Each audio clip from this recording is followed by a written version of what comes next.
श्री गणेशाय नमः। आत्मज्ञानामृत ग्रंथ के द्वारा जीवन की सार्थकता और सत्यता क्या है, इसे प्रदर्शित किया गया है। श्री गणेशाय नमः। श्री आत्मज्ञानामृत ग्रंथ समस्त धर्म ग्रंथों का सार भाग 33। मोह बंधन तो सोने की जंजीर है, जिसको छोड़ न पाए मन। संसार के सहारों को झूठा जानकर अब तो तू चालाक बन। एक दिशा में है नश्वर वैभव, एक दिशा मिले अनमोल रतन। चुन ले बंदे सही राह को, तेरा छूट न जाए कहीं अपना वतन। श्लोकार्थ। जिस प्रकार हम लोग सोने के गहने को आभूषण समझकर उसमें आसक्त हो जाते हैं, ठीक इसी तरह सांसारिक रिश्ते नातों के मोह में आसक्त होकर हमारा मन इसे ही सच्चा सुख मानकर इन बंधनों से अलग नहीं होना चाहता। यहाँ पर संत पुरुष हमें समझाते हुए कहते हैं कि संसार के मोहजाल को झूठा जानकर हमें अपने बुद्धि को विकसित करना चाहिए और इस रहस्यमय सत्य को समझने का प्रयास करना चाहिए कि एक तरफ परमात्मा की अलौकिक शक्ति है और दूसरी तरफ माया रूपी संसार की नश्वरता है। अब हमें शाश्वत सत्य परब्रह्म को चुनना है कि संसार की माया में उलझकर जीवन को व्यर्थ गंवाना है। यह फैसला अब हमारे हाथ में है। मन की आसक्ति को दूर करके अक्षय शक्ति को बढ़ाता है तू। संपूर्ण ऊर्जा का स्रोत होकर पालन और प्रलय का आधार है तू।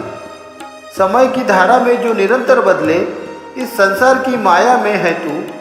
बुद्धि से परे है प्रभु तेरी माया, हर जीव की शक्ति में साकार है तू।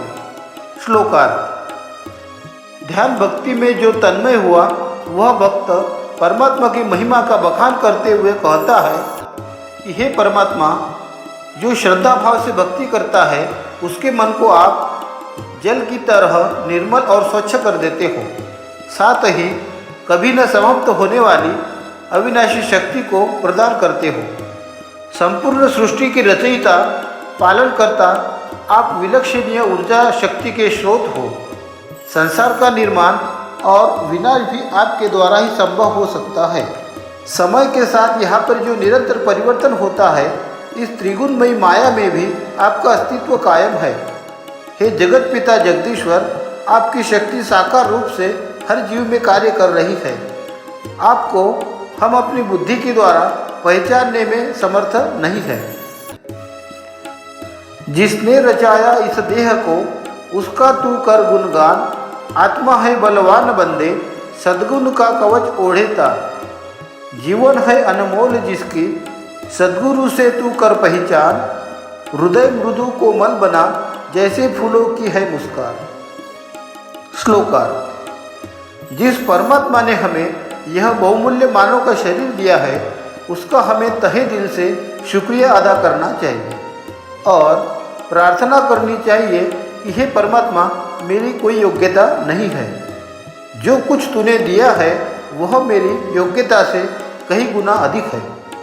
यहाँ पर संत पुरुष कहते हैं कि हे मनुष्य, तू अपने जीवन में अच्छे गुणों का विकास करके समाज में भलाई के लिए निरंतर कार्य कर।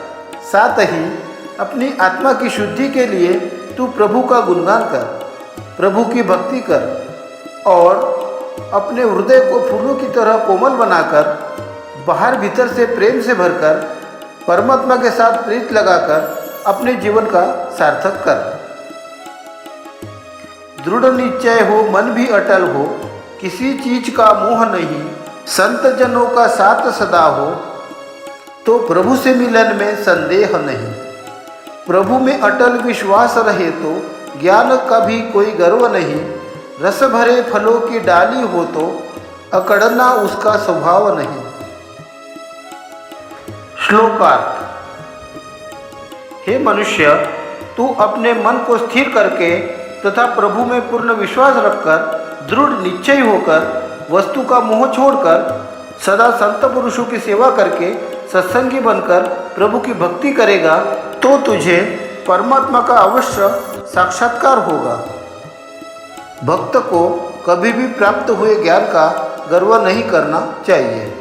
जिस प्रकार रसदार फलों से लदे वृक्ष की डाली सदा नीचे की तरफ झुकी रहती है, वैसे ही मानव को हमेशा अभिमान छोड़कर परमात्मा के अनंत रूपों के दर्शन के लिए सदा प्रयास करना चाहिए।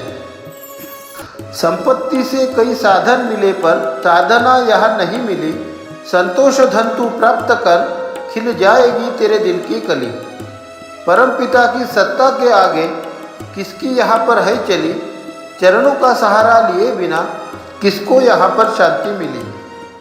श्लोकार्थ। जीवन में परिश्रम करके मनुष्य चाहे जितने भी सामग्री जमा कर ले, फिर भी उसे परमात्मा की अद्भुत शक्ति का अनुभव प्राप्त नहीं हो सकता। स्वयं परवरदिगार ने श्रीमद् भागवत गीता में कहा है कि मैं अपने भक्त को केवल अनन्य प्रेम के उपलक्ष्य में ही अपना साक्षात्कार कराता हूँ। यहाँ पर संत पुरुष हमें बताते हुए कहते हैं कि जो व्यक्ति अपने द्वारा कमाए हुए धन वैभव के बल पर अपने अहंकार को बरकरार रखते हुए अपना बड़प्पन दिखाने के उद्देश्य से धार्मिक कार्य करता है, तब परमात्मा के प्रेम को वह कदापि प्राप्त नहीं कर सकता। इसलिए एक सच्चे भक्त को श्रद्धा भाव से परमात्मा की भक्ति करना चाहिए। ऐसा करने से साधक सभी तरह से अपने आप को तृप्त महसूस कर सकेगा। परमेश्वर की इच्छा के बगैर इस संसार में किसी का हुक्म नहीं चलता और जो व्यक्ति परमात्मा की शरण में जाता है, परमात्मा स्वयं उसके पापों को धोकर उसे स्वच्छ निर्मल कर देते हैं। परमात्मा की सृजन अवस्था का अनुभव प्राप्त करने के लिए आप सभी महानुभावों से विनम्र निवेदन है कि इस वीडियो को अधिक से अधिक लाइक और शेयर करें। धन्यवाद।